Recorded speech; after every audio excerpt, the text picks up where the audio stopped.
안녕하세요. 여기는 시니어 라이프 인포랩입니다. 여러분, 2026년 1월 기초연금 2.1% 인상되었습니다. 그래서 오늘 최신 기준으로 헷갈림 없게 딱 잡아드리겠습니다. 난 신청했으니까 당신도 같이 들어오겠지? 내 통장은 아무것도 안 들어오던데? 이렇게 생각하시고 마음 푹 놓고 계시는 분들도 있습니다. 배우자 것도 자동으로 처리될 거라고 착각하시는 분들이 요즘 주변에 정말 많은데, 국민연금은 자동으로 나오니까 기초연금도 그럴 거라고 생각하시거나, 부부가 함께 사니까 한 명만 신청하면 충분할 거라고 착각하십니다. 심지어 주민센터 공무원도 배우자 신청을 제대로 안내하지 않는 경우가 있습니다. 또 이웃이 통장에 돈 좀 있다고 기초연금 탈락했다는데 말이 되나요? 친구가 전세 보증금 때문에 못 받는다는데 우리도 그런가요? 지금 이 순간에도 이렇다 저렇다 주변 이야기로 헷갈리실 겁니다. 그런데 이 영상을 끝까지 보시면 헷갈리지 않고 정확하게 아실 수 있습니다. 구독과 좋아요 눌러두시면 손에 막는 정보 계속 알려드리겠습니다. 그리고 댓글로 꼭 참여해주세요.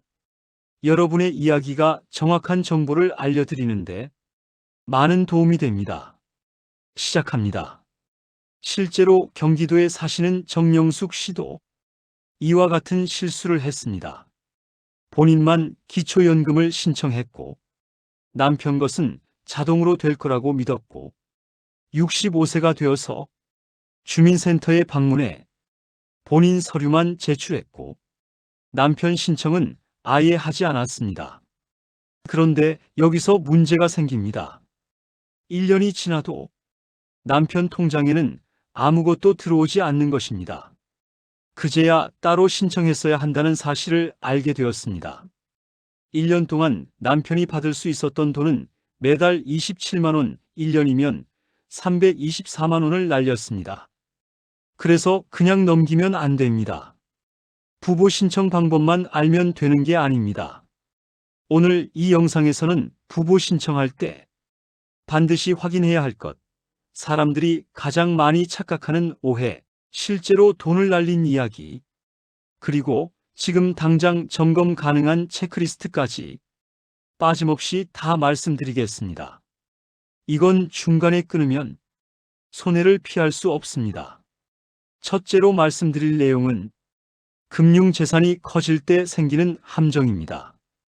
통장에 돈이 많다고 해서 금액 하나로 바로 탈락되는 구조는 아닙니다.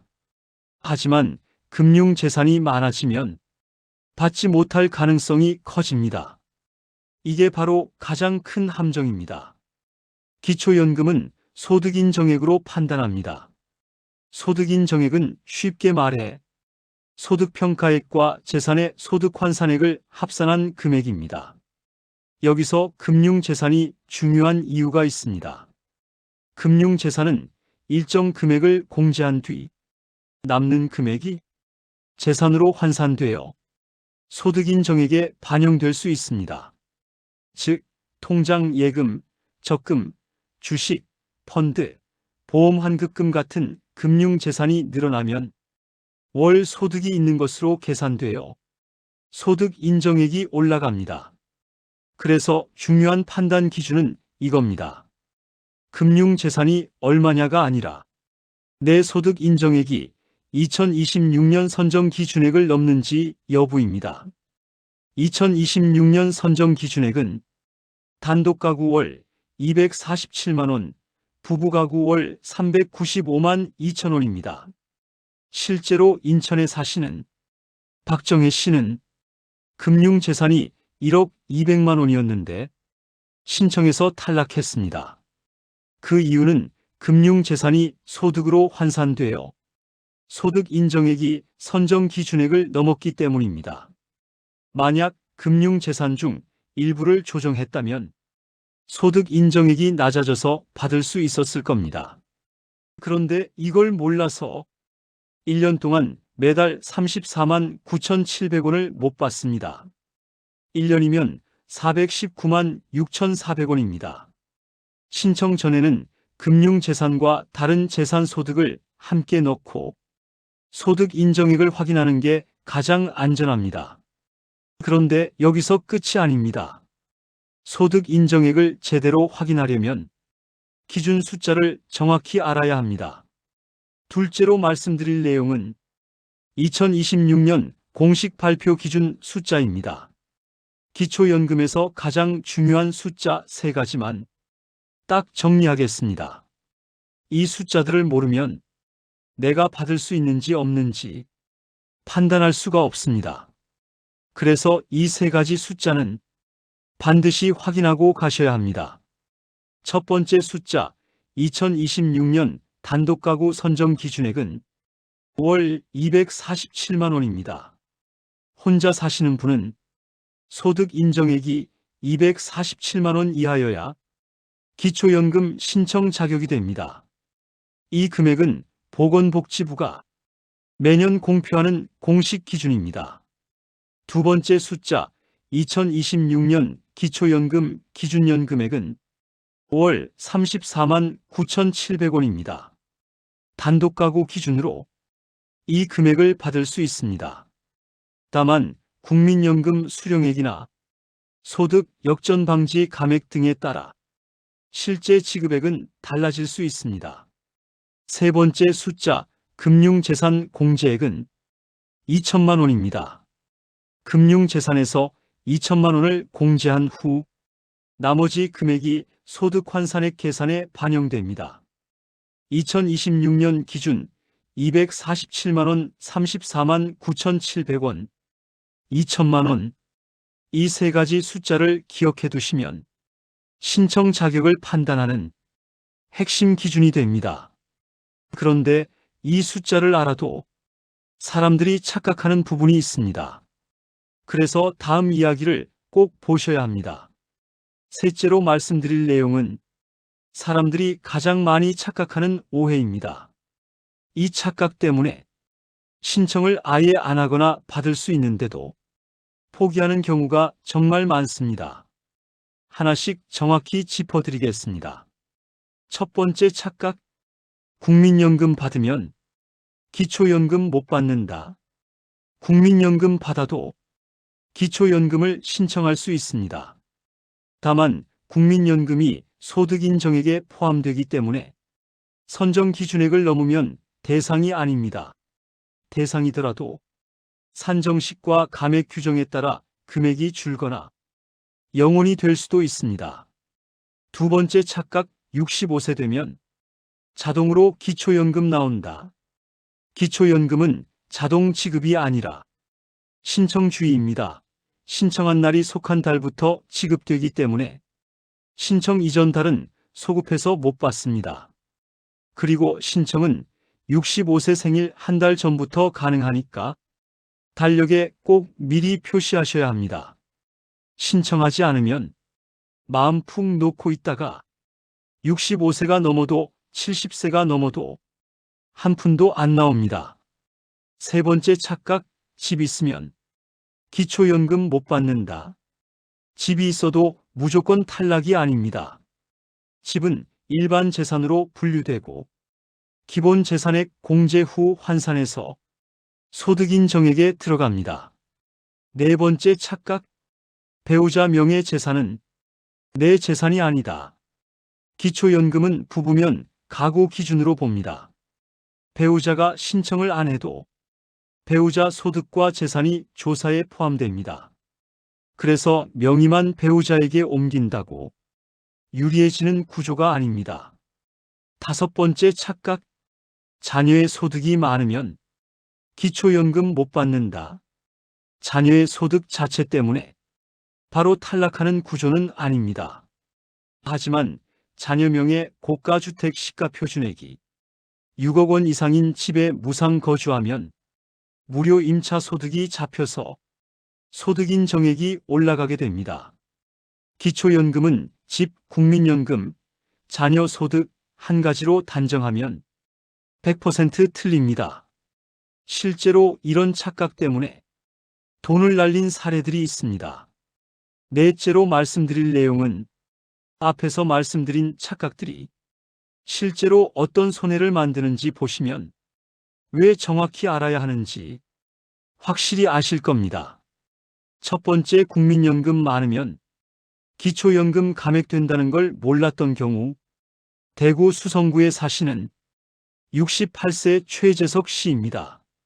국민연금이 일정 수준 이상이면 기초연금이 감액될 수 있다는 걸 몰랐습니다. 막상 신청했더니 생각보다 적게 나온 겁니다. 국민연금 월 급여액이 기준연금액의 150%를 넘으면 기초연금이 감액 최대 50%까지 될 수 있습니다. 두 번째, 집 있으면 못 받는 줄 알고 신청 포기.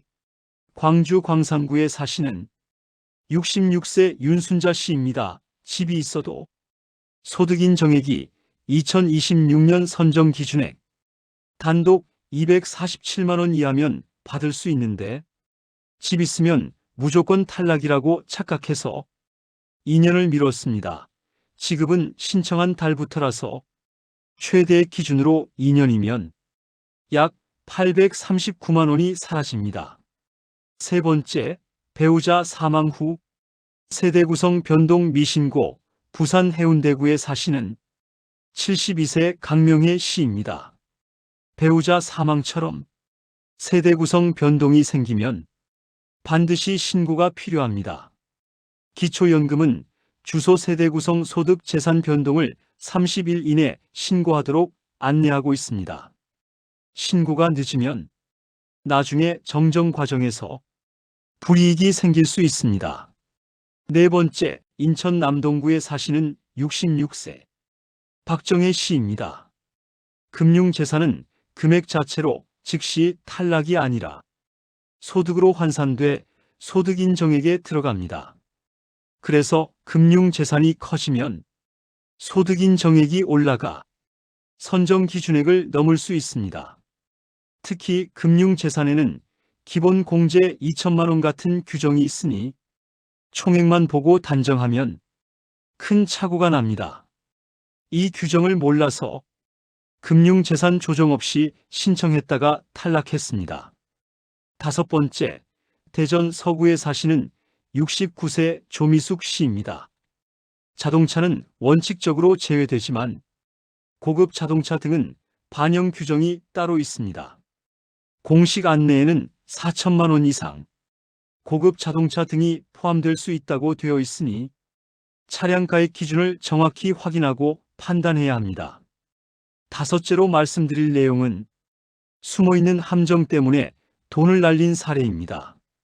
앞에서 말씀드린 착각과는 다르게 이건 신고 누락에서 터지는 손해입니다. 하나씩 정확히 짚어드리겠습니다. 첫 번째, 골프 회원권 미신고. 경기도 용인에 사시는 70세 이명자 씨입니다. 10년 전에 산 골프 회원권이 있었는데 이걸 재산 신고에 포함해야 한다는 걸 몰랐습니다. 골프 회원권 같은 회원권도 일반 재산에 들어갈 수 있습니다. 이걸 신고하지 않아 과다 지급이 발생하면 지급된 금액은 환수 대상이 되고 최근 5년 범위 안에서 진행될 수 있습니다. 두 번째, 전세 보증금 미신고. 서울 노원구에 사시는 71세 장순옥 씨입니다. 자녀 집에 전세로 살면서 보증금을 넣어뒀는데 이게 재산으로 잡힌다는 걸 몰랐습니다. 전세 보증금, 월세 보증금도 재산 산정에 포함될 수 있는 항목입니다. 보증금이 바뀌었는데 신고하지 않아 과다 지급이 되면 환수될 수 있습니다. 세 번째, 자녀명의 계좌로 돈 이동. 인천 부평구에 사시는 이명혜 씨입니다. 통장 잔액을 줄이려고 자녀명의 계좌로 돈을 옮겼습니다. 자녀 계좌로 옮기는 방식은 세금 증여 문제가 생길 수 있어 반드시 전문가 확인이 필요합니다. 연도와 금액에 따라 달라지고 무엇보다 중요한 건 돈이 움직였으면 기초연금도 변동신고 대상이 될 수 있다는 점입니다. 네 번째, 소득 발생 후 미신고 부산 동래구에 사시는 66세 권영숙 씨입니다. 기초연금을 받으면서 파트타임으로 일을 시작했는데 소득 발생 신고를 하지 않았습니다. 소득이 생기거나 재산이 바뀌면 30일 안에 신고해야 합니다. 신고를 안 해서 과다 지급이 되면 받은 돈은 환수됩니다. 추가로 과태료가 부과될 수도 있고 법령상 한도는 사안에 따라 10만 원 또는 20만 원 이하로 규정되어 있습니다. 거짓이나 부정한 방법이면 이자까지 더해 환수될 수 있습니다. 그래서 다음 이야기를 꼭 보셔야 합니다.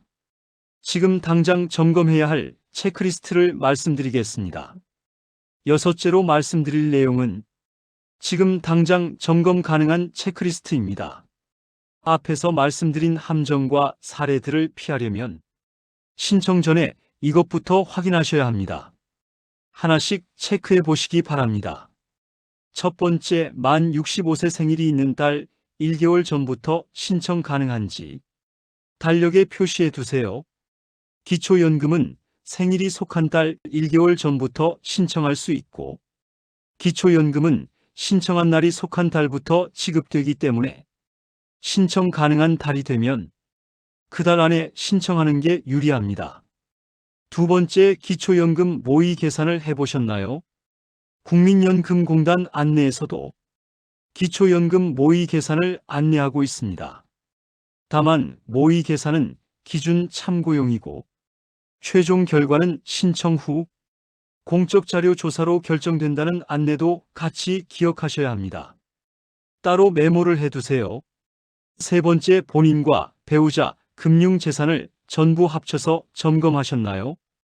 통장, 예금, 적금, 주식, 펀드, 보험 해약 환급금, 전월세 보증금까지 금융재산에 포함될 수 있습니다. 소득 인정액 산정에서는 금융재산 공제 2천만 원 같은 항목이 안내되어 있으니 대충 추측하지 말고 모의 계산과 상담으로 확인하셔야 합니다. 네 번째, 부부라면 두 분 모두 신청할지 신청 시점을 맞출지 상담해 보세요. 부부가 둘 다 대상이면 두 분 모두 신청해야 두 분 모두 받을 수 있습니다. 한 분이 늦게 신청하면 그 이전 달은 소급되지 않아 그만큼 손해가 날 수 있습니다. 또 부부가 모두 받을 경우 산정된 기초연금액에서 부부 감액이 적용될 수 있다는 안내도 있습니다. 다섯 번째, 국민연금을 받고 계시면 월 수령액 기준을 확인하셨나요? 국민연금과 기초연금은 동시에 받을 수 있으나 국민연금 급여액이 기준을 넘는 경우 기초연금이 일부 감액될 수 있다는 안내가 있습니다. 그래서 국민연금 수령액을 확인해 두면 상담이 훨씬 빨라집니다. 여섯 번째, 차량이 기준에 걸리지 않는지 확인해 보셔야 합니다. 차량 가액이 높은 고급 자동차는 재산 산정에서 별도의 항목으로 안내되는 경우가 있습니다. 차량 기준은 연도별 안내에 따라 달라질 수 있으니 올해 기준으로 주민센터 또는 공단에 꼭 확인하셔야 합니다. 만약 탈락하면 사유를 정확히 확인하고 다음 행동을 정하실 준비도 하셔야 합니다. 탈락은 끝이 아니라 어느 항목 때문에 기준을 넘었는지 확인하고 필요하면 다시 신청 전략을 세우는 단계입니다. 이 6가지를 지금 점검하시면 신청 전에 실수할 확률이 확 내려갑니다. 그런데 기초연금만 확인하면 끝이 아닙니다. 기초연금과 함께 확인해야 할 제도들이 있습니다. 7째로 말씀드릴 내용은 기초연금 신청 실행 단계와 함께 확인해야 할 제도들입니다. 같이 받을 수 있는 제도들을 하나씩 정확히 꼼꼼하게 알려드리겠습니다. 첫 번째, 단계 신청 장소와 방법 확인하기. 기초연금은 주민센터 읍면동 행정복지센터 또는 국민연금공단 지사에서 신청할 수 있습니다. 지역에 따라 방문 전 전화로 절차 확인이나 예약을 권장하는 곳도 있으니 운영 방식은 확인하고 가시면 좋습니다. 두 번째 단계, 필요한 서류 준비하기. 신청할 때는 기본적으로 신분증과 신청인 통장 사본을 준비하시고 소득재산신고서와 금융정보 등 제공 동의서도 함께 제출하게 됩니다. 대리 신청을 하는 경우에는 위임장과 대리인 신분증 사본 등 추가 서류가 필요합니다. 세 번째 단계, 신청 시점 확인하기. 기초연금은 신청한 날이 속하는 달부터 지급되는 구조입니다. 만 65세 생일이 속한 달부터 지급되어서 늦게 신청하면 신청한 달 이전 기간은 지급되지 않아 손해가 막심날 수 있습니다. 다음으로는 함께 상담하면 좋은 제도들이 있습니다. 첫째, 국민연금. 국민연금과 기초연금은 별개 제도이지만 국민연금 수령액이 소득 인정액 산정에 영향을 줄 수 있어 함께 확인하시는 것이 안전합니다. 둘째, 주택연금. 기초연금 수급자라면 주택연금에서 우대형 상품 대상이 될 수 있으니 한국주택금융공사 기준으로 확인해 보시기 바랍니다. 셋째, 노인장기요양보험. 65세 이상이거나 65세 미만이라도 노인성 질병 등으로 장기요양이 필요한 경우 신청할 수 있으니 국민건강보험공단 안내대로 확인해 보시기 바랍니다.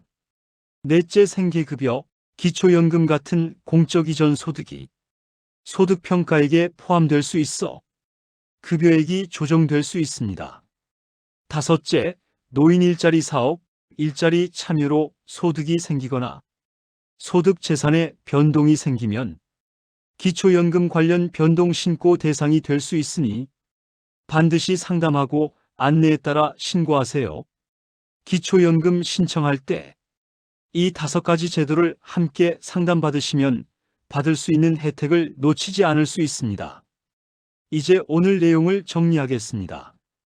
첫째, 2026년 기준 단독가구 선정 기준액은 월 247만원, 기초연금 기준연금액은 월 34만 9,700원입니다. 둘째, 기초연금은 신청한 날이 속한 달부터 지급되는 신청주의 제도입니다. 셋째, 부분은 각각 따로 신청해야 하고 소득 재산 변동은 30일 이내에 신고해야 합니다. 신청을 늦추고 지금 안 하면 그 기간만큼 돈을 못 받습니다. 한 달이면 34만 9,700원, 1년이면 419만 6,400원입니다. 신청 이전 기간은 소급되지 않기 때문에 놓친 기간만큼 손해가 그대로 확정됩니다. 오늘 당장 꼭 행동으로 옮겨보세요. 만 65세 생일 1개월 전 날짜를 달력에 표시하시고 복지로 홈페이지에서 모의 계산을 먼저 해보세요. 이 2가지는 5분 안에 가능한 행동입니다. 그리고 기초연금뿐 아니라 앞으로 비슷한 복지 제도를 볼 때는 이것부터 확인하세요. 신청 주의인지, 자동 지급인지 소급이 되는지 안 되는지 이 2가지만 먼저 확인하면 손해를 막을 수 있습니다. 오늘 영상 저장해 두시면 필요할 때 바로 꺼내 보실 수 있습니다. 오늘도 끝까지 함께 해주셔서 정말 고맙습니다. 구독과 좋아요 눌러두시면 헷갈릴 때마다 손해 안 보는 기준으로 계속 정리해 드리겠습니다. 지금까지 시니어 라이프 인포랩이었습니다.